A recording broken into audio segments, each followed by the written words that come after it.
relief camp ma'am से मागी लाइबक से मखोगी लाइबक से करमाइना सरकार करी इनिशिएटिव तौबीरी मरोइना रिलीफ कैम्प मैम सरकार पीरीब खुदोंग चाबा मैम पीब बेनिफिट मैम पीबसु डायरेक्टली फंगदे हाबी कंप्लेन अमसु मैम लाए हौजिक असिमक्ता अखोइगी सरकार नोमगी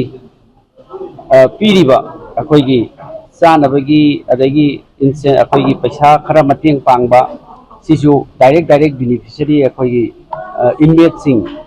अदगी आईडीपी सिंग डायरेक्ट फंगदे हाइबा कंप्लेन अमा ngasi लाए असुगुंबा मैम सिंग मी thousands of people मी लिसिंग हुंफु हेना रिलीफ कैम्प